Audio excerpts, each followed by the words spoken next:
Good morning. We're a little later than usual because I'm adjusting to my kids' new school schedule and drop off, and then I had to run some errands after drop off, and when I finally made it back home and I'm on my second cup of coffee today. Good morning, Amy. Yes, and I am drinking out of a mug with my face on it. I have a little funny story. I went to this retreat and they had asked in advance to send a picture of yourself that you feel good about. And so I sent this picture that Mark took that's my headshot, right? Because it's a nice picture. I got my makeup done. I was looking good, feeling good about myself, and I sent this headshot. And this retreat was incredible. It was this experience called Strip Cabin. It's probably backwards for y'all, but it says Strip Cabin. And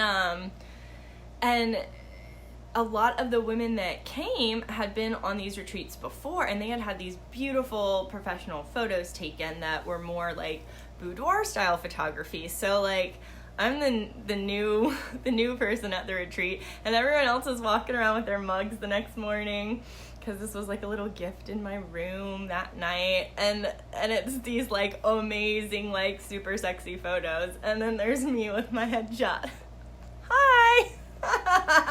So yeah, that's just what it was. I was oh, I'm this is super professional and whatever. It is what it is. But that's my coffee story. All right, we're going to talk some tarot today. Are you ready? We're going to talk about the suits today because it can be a lot, especially when you're starting out. But even when you're not starting out, people are kind of wait, pentacles, coins, discs, those are all the same thing, right? Because different decks will call them different things. They are. I'm just going to be using the Rider-Waite-Smith deck today to keep it simple. Because there's already enough to try to understand. And I'm just going to give you some handy, super quick tips of when you're working with the suits, just things to keep in mind. So we're starting with Pentacles, which can also be called coins or discs. And they'll usually have a star with a circle on it, but sometimes not. I mean, different decks are all different. But let's just go with this imagery. When you're working with Pentacles, know that because of the circle, that is a feminine shape or yin. When I say feminine, I don't mean female. It's just an energy, that yin energy. And it's connected to the earth element, the Pentacles are. And so all of the Pentacles, even when they look really different from each other, they all deal with how we use our resources and what we're trying to manifest, what we need to be directing our actual physical energy towards for our survival and for ideally our thriving, our collective thriving. So the journey of the Pentacles, it starts with the Ace, right? And it's this promise and potential and what are you going to create in this very earthly sphere? Where is your path going to lead? Do you know? And do you know the steps you need to take along that path? And then we get to the 2, and we're needing to juggle things and figure out what's the balance in our lives, and how can I work with different energies? My life isn't just going to be focused on one thing, so how are we going to make this work? It's sort of a juggling act.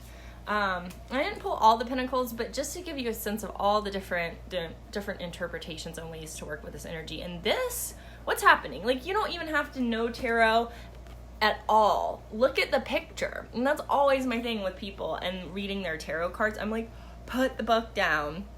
Just look at the card. There's information right here in this card.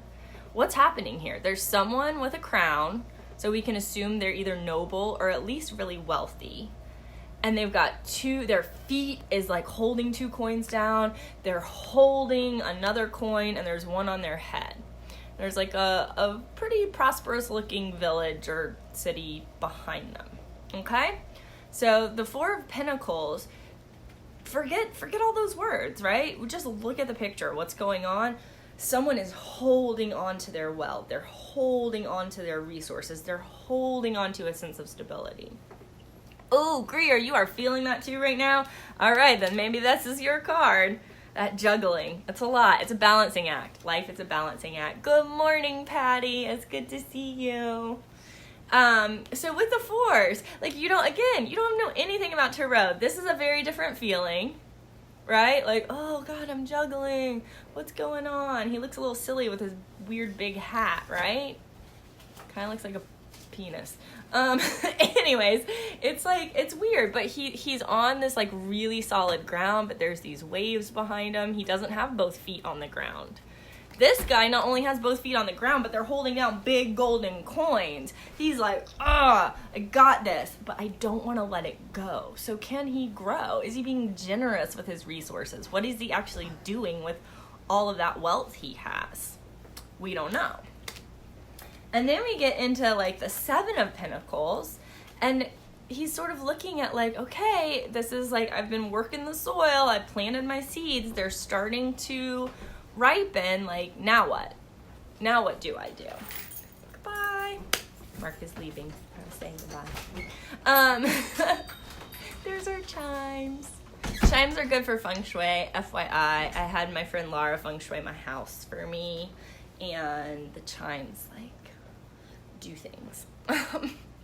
Anyways, so looking at like, okay, here's the resources I've devoted my energy to cultivating. I wasn't sure if the harvest would be successful, and now I need to decide, how am I going to gather these resources and what am I going to do with them? And maybe I'm a little tired because it was already hard work, but I'm letting nature, there's that surrender, right? So we talked about how Pentacles are feminine and earth element. And so there's a sense of needing to tap into that surrender, that you're not in control of when or how the fruit ripens. And sometimes it doesn't, but sometimes it's a very bountiful harvest. And even then, like, the work's not over, right? It's like, okay, now we have to like haul this in. The Five of Pentacles, look at that. This is like two people hobbling by a church. Again, just look at the picture. You don't get all in your head like, oh no, wait, what are fives? Okay, fives are like change and like sometimes conflict and movement and nothing's certain. That's like the energy of the five. You can do that, and it helps. Like, you'll get there. If you pull cards enough, you're gonna get to a place where all of this stuff, like, I've been doing this for 22 years, so it's easy for me now. But it wasn't always easy. It took a lot of time and putting in the effort to get to where I am. So if you're newer to reading tarot, give yourself that time. The reason it's easy for me is because I've done it for 22 years. So hopefully, yeah, I would be. And I don't know everything. Like, I'm still learning. So give yourself some spice. My friend Sarah with Neon Cardigan says grace and space. Give yourself grace and space. And I love that. And that's what we all need. So they're hobbling by this really ornate church, and the Pentacles and the Five of Pentacles are up here. So just, what do you feel with this card? Like, oh gosh, they're in the snow, and they look like they're clearly not very wealthy. They're having a hard time. This person's like on crutches. This person's all bent over. Why can't they go in the church? Why can't they get help in the church? Like, shouldn't that be a space where they can get some assistance and relief? But it's not. They're like walking past the church in the snow. And so the Five of Pentacles deals with kind of facing that you might not get support from the sources you'd expect that support, that you have to look outside of that. It speaks to our inherent resilience, but also that sense of life doesn't always go the way we want it to. And again, it's not always in our control. But can we keep moving even when we are not feeling fully supported? Can we move through this stage of the fives and on to the sixes, which the Six of Pentacles is a card of success. I didn't pull that one out of my deck, but I do have the Eight of Pentacles. So another example of like the pentacle energy, we're working with our resources, our tangible, physical resources we need for our survival. So here's someone working diligently at carving out, chiseling these stars, you know, onto the disc. And he's already made 6 of them. Maybe he's already made 7 of them, and he's working on the 8th. The 8th of Pentacles is about, I call it the if you build it, they will come card. That, like, it does take time. When the 8 of Pentacles shows up, it usually means, like, hey, I'm on the right track. It's just, like, a slower timeline. And, like, for me, the Pentacles overall have a much slower energy. Again, the earth element. Think about stones and mountains and how long it can take for things to come to fruition and to build and to grow. So out of all of the cards, the Pentacles, and the reason I'm starting with them, they're kind of like also like if you're thinking about timing or you're thinking about the energy behind the card, for me, the Pentacles are the slowest moving, but also the most enduring. There's like a durability, a long-term energy to the Pentacles, but they move slow. Conversely, the Wands are like the fastest moving energy for me. And this isn't like hard and fast science. This is how I experience the cards and their energy. Wands are connected to the element of fire. So with the Wands, we get sometimes conflict. The energy's just going, it's big, it's getting big, it's going in different directions. It can be powerful and charging forth. There's the very dressed up night. There's a showiness, a flashiness. All of the Wands have a sense of grandeur or big energy, right?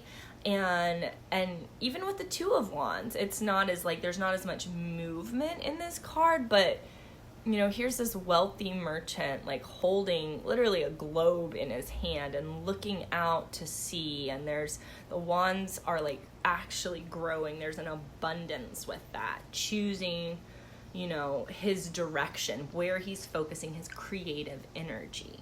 That's what the Wands, the journey of the Wands, is about, our will and our creative energy and where we're directing it. So do you feel like you're under attack and you have to defend yourself? There can be, you know, some ego with the Wands, but there's also passion and desire that you want something so bad, you will stand on top of the hill and like by yourself fight off anything that threatens to separate you from what you think is right and from what you're wanting.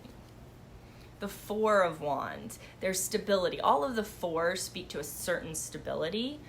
So here's this like happy, could be a couple that's getting married or just 2 people that are celebrating. This looks like a ceremonial, celebratory arch. There's a beautiful, very luxurious castle behind them. So moving into this vision for your life of like, is this what I'm really wanting? Is this place I can move into what I'm wanting? How badly do I want it? And does it feel stable but also joyful? The Wands bring in joy and rage and like big energy. The Wands are much bigger energies. So that's what I experienced with the Wands. The Wands also, because it's a wand, it's masculine. It's masculine energy or yang energy. So there's more movement. It's less about the surrender and more about action. And that's the energy with the Wands. The other masculine energy in the deck, which also moves more quickly, is the Swords. So the Swords also like a long kind of stick shape. Wands and Swords, both masculine. The Swords deal with the element of air, and like when it comes to decisions, beliefs, perspectives, that's what the Swords tend to speak to. Setting off on a journey where you're not sure where you're going. That's the 6 of Swords. The Page of Swords, not quite totally sure, you know, still learning the art of swordsmanship. It's cloudy out. Am I confident in my decisions? Do I know how to wield my authority? Though these things come up with the Swords. A lot of issues of power, perspective. There can be conflict with the swords. Here she's tied up, but she's not completely tied. It's a very loose tie. She could get out of that. She is blindfolded in the Eight of Swords, and it's not the nicest area, right? It doesn't look as nice as like that Four of Wands we saw. It's kind of like there's some water, but it's kind of dry, and it's all rocky back here. I don't know. I don't know if I'd really want to be there. And she seems like she's all by herself, but she's got 8 swords around her, and she's tied up. So how does that feel? Like, are you feeling in control of your situation? What thoughts or beliefs are like bearing down upon you or keeping you feeling like you can't see the way ahead? You feel constricted, but are you really? Swords ask us to like see the bigger picture, shift our perspective. Here's this guy sneaking away with 5 swords, leaving 2 behind. There's kind of the camp back there, the military camp. There's a little bit of like some of the army people. And he's sneaking off with the swords. Like, I got what I could carry. And like, what's the story there? We don't really know. Like, you get to interpret it. And that's the thing. That's why there's really no right or wrong with these cards. It's about what you see and how that relates to the energy that's currently active in your life. So you might interpret that as he's like helping in the battle by taking away the swords before the army wakes up and they don't have their swords and they can't fight. But he can't get them all, so maybe he's like, oh man, am I gonna come back? Or is this enough? Have I done enough? So looking at, where you think you might be trying too hard, or maybe you're doing something kind of sneaky, but it's with this greater agenda. Or maybe this is just a prankster and he's just causing up trouble. The 7 of Swords can speak to themes of like betrayal or people doing something behind your back. And so that's one of the interpretations of it. And then there's the I already showed you the 6 of Swords. The 2 of Swords. So she's sitting here again blindfolded because the sword speaks to us like we want information, we want things to be clear, but they don't always feel clear. And she's got her arms crossed, the swords are crossed, and she's blindfolded and she's sitting there, and it's nighttime. See the moon? Big body of water behind her. Water speaks to our emotions and intuition, but her feet, she's on the ground. She's wanting things to be clear and solid, but she's being called into a deeper space of her intuition. Moon and water speak to intuition, but she's holding these swords and she's like, I have to make a choice. I want to make the best choice, and I can't see the way forward. It doesn't feel clear, and it doesn't feel like there's a clear winner here. This is a very balanced, there's a tension in this inherent, like, the pros and cons list came out equal, and you really don't know what to choose. So what you gonna do with that? Who knows? But that's the energy of the swords. Good morning, Krista. It's good to see you. So then we're gonna talk about the cups. And the cups are also feminine. It is a vessel, a chalice, a cauldron of sorts. And they're connected to the element of water. And all of the cups deal with the things that nourish us, with emotions, relationships, our feelings, our intuition. That's all cups. So a lot of the cups show different relationships on them and deal with like having to choose what we actually want in life. So here's the 7 of Cups, where you see these different cups and they're filled with different things. Like here's like the laurel, the crown of laurels, laurel wreath that represents victory or success. But if you look at the cup, it's got a skull on it, like it's poison. There's one overflowing with riches. There's one that has a snake coming out of it. There's one with like a mask. So it's sort of like, what am I choosing?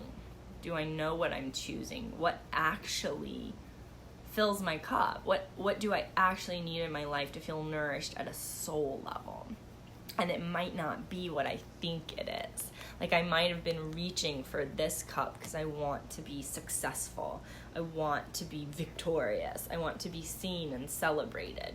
But maybe what really nourishes me is in a different cup that doesn't look as nice. Who knows? The Queen of Cups, she's really close to water. Again, cups are connected to the element of water. And she has a really, really fancy, ornate cup-ish thing in her hand. And there's different colors down here. All of that means something. So again, like, you can get in your head and be like, what is a queen? What's the energy of the queen? What's the energy of the cups? What does it mean? Or you can just look at the card and go with what you feel with the card. So that's always my recommendation. The Nine of Cups, it's just like, it's known as the wish fulfilling card. He's this very like kind of satisfied, happy guy with these 9 glowing cups. Like, he's got enough for himself and to share with others. And they're above him, they're raised up and they're glowing. And he's just very, very satisfied and content, right? And he has his needs met, and he has more than his needs met. He has more than enough. And so just looking at that energy and feeling into it. And again, the Rider-Waite-Smith deck does not speak to everyone. It's just has a lot behind it. There is actually a lot of symbolism in the card. So I like to work with it. I like to show people it. The Ace of Cups, it's like overflowing, right? It's open. It's ready for anything is possible. What can come in? It almost looks like a little like communion wafer going into it is happening. So what is gonna fill you at that soul level? Again, that's so important. There's drops all over. The hand is glowing. There's a lot of like woohoo bigness in this card of knowing that we can ask for what we want and that we can commune with our spirit and our hearts and see what wants to come in. That it's not just about this earthly life. It's not just about all the work we're doing. There's something more out there that will meet our deeper needs. And we use our will and our passion to seek that out. And we have to make decisions sometimes that are not easy. We have to expand our horizons and set out in new directions, trusting our intuition and being open to where that might bring us, being connected to our feelings and emotions. So, I'm so mad I have to go. Oh, go, Santi. It's okay. I'll upload this to YouTube so you can finish watching it later. And then we can come visit you. Because Santi's in Europe. And who doesn't want to go visit Europe? So, that's the suits. Does anyone have questions? If you do, let me know. I'm probably going to wrap this up and answer them another time. But yeah, there's so much. Like, you can go so deep with this stuff. And this is just a little thing. So just remember, Pentacles, Earth, Feminine, resources, physical stuff, Wands, passion, energy, fire, masculine, will, all of that. Swords is intellect, air element, also masculine. I need to make decisions. I need to broaden my horizons. I need to not let myself get trapped by a limited perspective or belief system. And then the cups, what nourishes me? What do I feel in this situation? Can I listen to my intuition and let it guide me and balance that with my intellect and my passion and my very earthly physical needs? It all works together. But that way, you know, if you're pulling cards and you have like all swords, there's a bigger energy going on for your mind, your beliefs, your perspectives. There's a choice you're facing that you might be struggling with.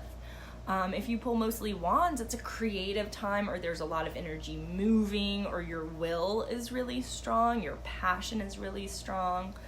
If you pull a lot of cups, it can speak to relationship stuff, to deep emotions, or to an awakening in the spiritual realm that's asking for your attention. And if you're pulling a lot of pentacles, there's finances, job, health, very practical earthly things, but also a call to a deeper surrender. So yeah, like it's gonna be okay kind of thing. A lot of the pentacles have that underlying message of like, just keep going. Like, just don't give up. Just keep going step by step. It moves slow. Cups, you know, not super fast energy because we're dropping into feeling. Swords a little faster, we're moving with the air. Some of the swords are swinging. Some of them are not, right? And then the wands for me are like the fastest energy. So slowest energy, fastest energy, flashy and bold. And this is more modest and like practical. So that's your overview of the suits. I'll see you again next week with another little tarot lesson on the go. I hope you'll all have a great week. Join me on Monday for Mystic Mondays, where I do the forecast for the week ahead. And if you missed that, I did post one this past Monday as well. So, see ya. Bye.